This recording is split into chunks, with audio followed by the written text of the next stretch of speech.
Praise God, purihin ang Panginoon sa gabing ito na ang Diyos ay laging mabuti at punong-puno ng pag-asa sa bawat isa. Amen. Tayo po ay mag-aaral ng salita ng Panginoon at ang lahat po ay inaanyahan ko magbasa ng Biblia at ang ating pong teksto ay makikita po sa Lucas chapter 18 verse 1 to 8. Akin pong babasahin. Sabi po dito, aral tungkol sa panalangin. Verse 1, nagkwento si Jesus sa mga tagasunod niya upang turuan silang laging manalangin at huwag mawala ng pag-asa. Sinabi niya sa isang bayan na may isang hukom na walang takot sa Diyos at walang iginagalang na tao.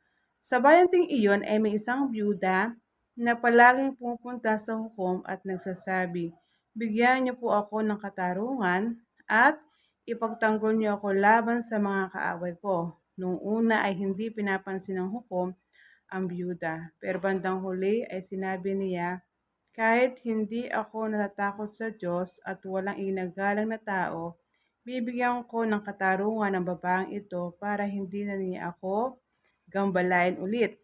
Dahil kung hindi, iinisin niya ako sa kakaparito niya. Pagkatapos sinabi ng Panginoon, narinig ninyo ang sinabi ng masamang hukom? Ang Diyos pa kaya ang hindi magbigay ng katarungan sa mga pinili niya na tumatawag sa Kanya araw at gabi.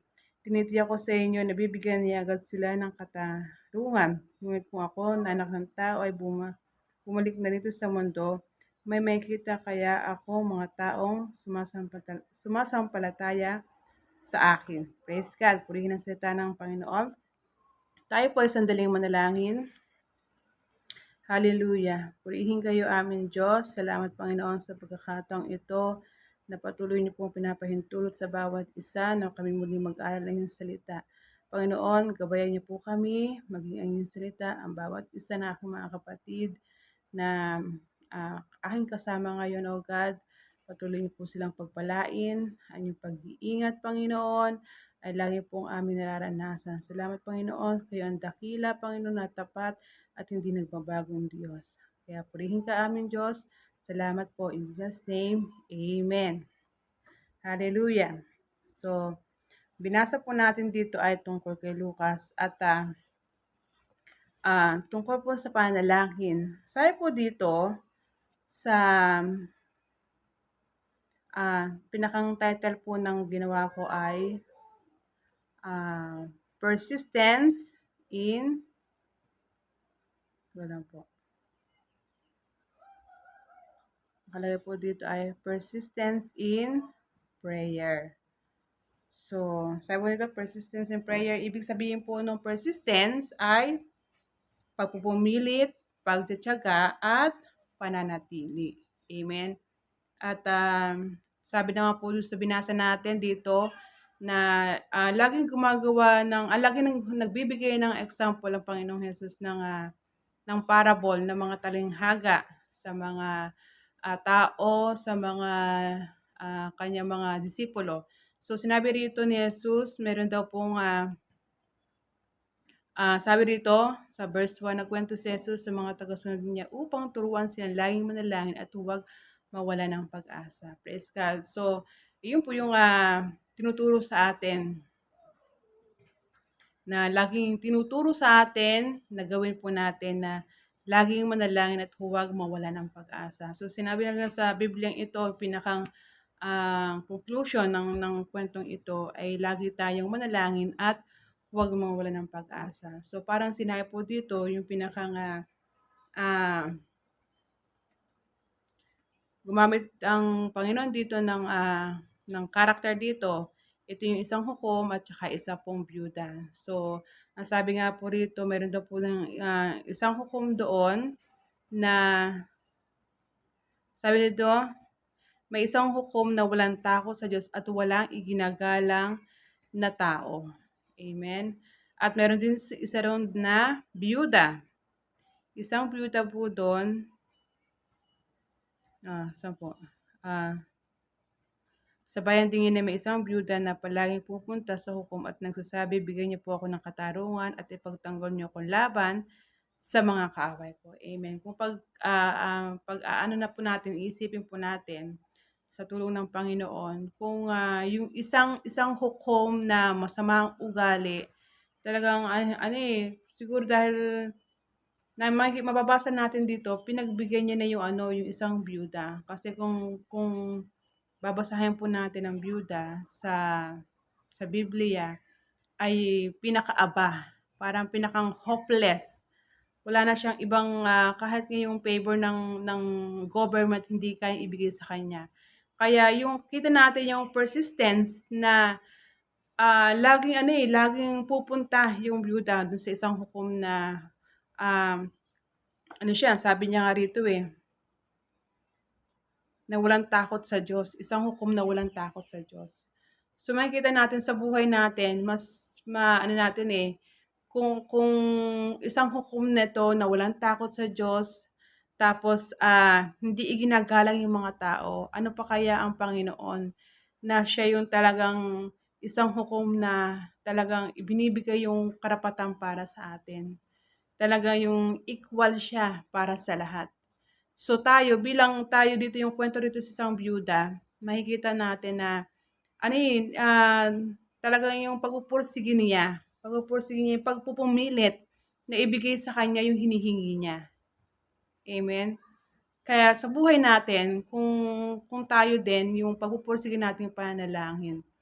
Hindi hindi naman para sa Panginoon yung ginagawa nating panalangin, yung hinihingi nating panalangin ay para sa kalooban, yung ano ba yung kalooban ng Panginoon para sa atin. Amen. At yun ang gusto ng Panginoon para sa atin sa bawat isa. Ano po? Kaya kung makikita rin natin, ano ba yung, ang sabi dito, ano ba yung hinahanap ng ugali ng Diyos sa atin? Katulad ng sinabi ko mga karakter, isang hukom at isang byuda. Sabi nga dito yung binibigyan ng example dito mababasa natin sa unang Thessalonica 5:17 na laging manalangin. Amen. Tayo sa kabila ng kaabala natin, talagang nagkukulang tayo sa panalangin. Amen. Kulang na kulang tayo sa panalangin. Humihingi lang tayo pag may kailangan tayo, pag may problema tayo. Pero ang sabi nga sa unang Thessalonica, laging manalangin. Pray continually. Katulad ng isang balo na makikita natin yung pabalik-balik siya lagi siyang pupunta sa isang hukom na yun. Maging katulad din tayo ng byuda. Kung sa prayer life natin, lagi tayong nagpupumilit, lagi tayong nagsisikap na gawin yung pananalangin. Ano pa po? Sabi sa Colossus chapter 4 verse 2, magpakasigasig kayo sa panalangin. Amen? Devote yourself to prayer. Maging devoted tayo sa panalangin natin. Kung nabibigay natin yung pagiging devoted natin sa tao, sa mga kakilala natin, 'di ba? Sa pamilya natin, mas mahalagang ibigay natin yung devoted natin sa Panginoon. Makuha natin ang mensahe ng Panginoong ito, yung paano natin makukuha yung malalim na relasyon sa Panginoon. Mga kapatid, kung kulang tayo sa panalangin, paano natin makikilala ang Panginoon? The more we pray, mas makikilala natin ang ating Diyos na buhay. Amen? Ano pa ang katanungan dito? Bakit kailangan natin manalangin ng tuloy-tuloy o paulit-ulit? Bakit nga ba? Dahil lang ba pag hindi ba paulit-ulit yung panalangin natin or hindi tayo nakapanalangin, baka posibleng hindi sagutin ang ating mga panalangin. Amen. Merong bagay dito kung sabihin sa inyo. I-note nyo po ito. Bakit kailangan natin manalangin ng tuloy-tuloy o paulit-ulit? Amen. Sabi sa unang number 1, to stay in focus. Amen. Sabi sa Hebrews chapter 12 verse 2, ituon natin ang ating paningin kay Jesus na siyang sandigan ng pananampalataya natin simula hanggang katapusan. Amen. Kasi maganda talaga pag nakapokus tayo yung ating paningin inakahesas lang. Katulad ng balo na yung kanyang focus niya ay makuha niya yung gusto niya sa hukom na yun. na magbigyan siya ng pabor.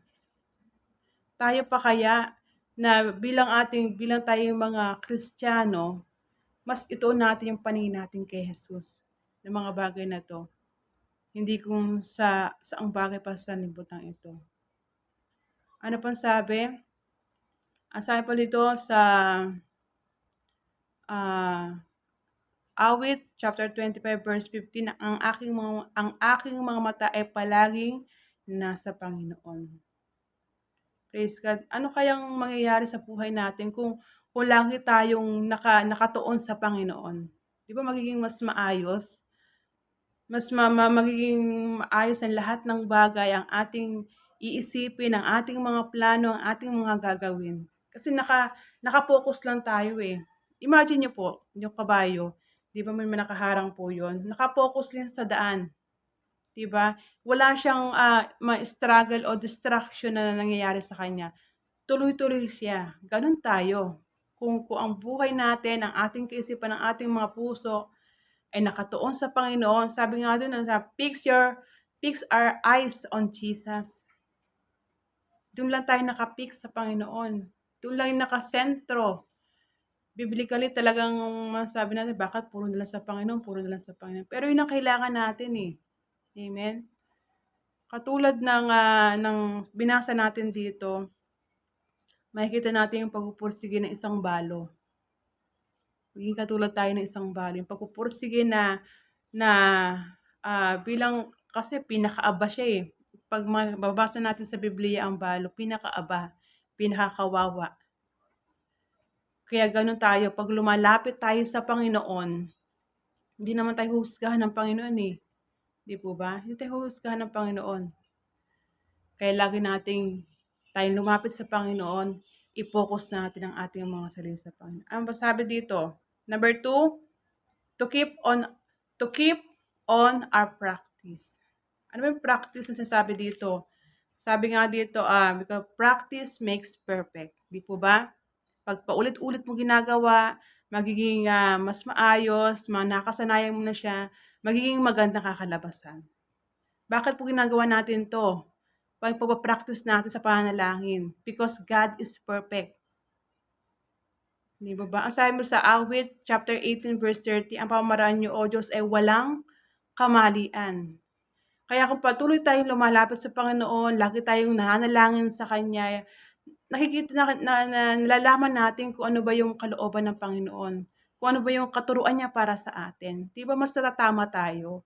Mas hindi tayo napupunta sa mali. Ganun po ang ibig sabihin nito. Amen?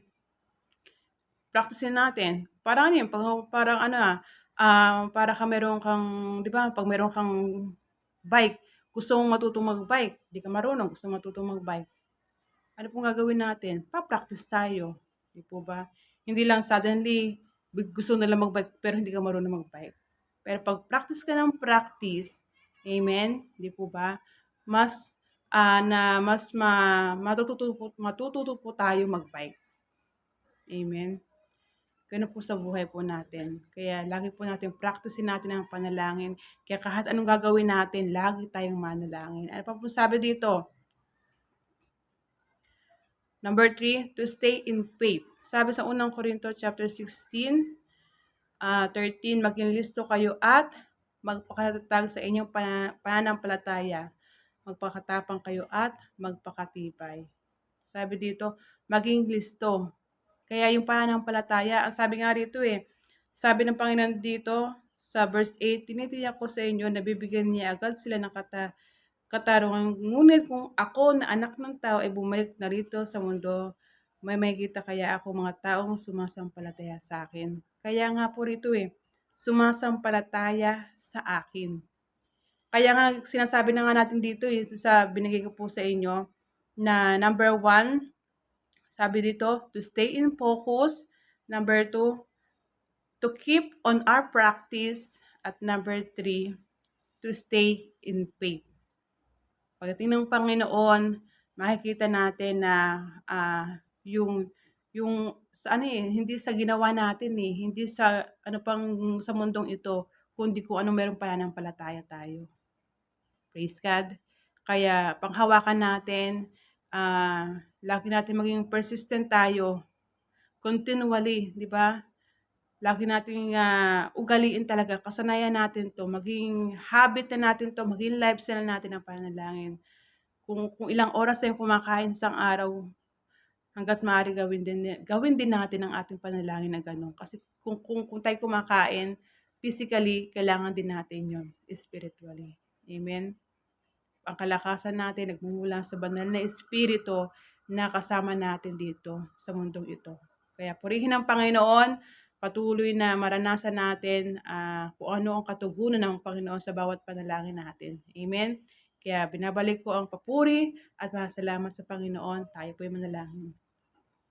Hallelujah. Panginoon, salamat po Panginoon sa inyong mga salita, O God. Patuloy niyo kaming samahan.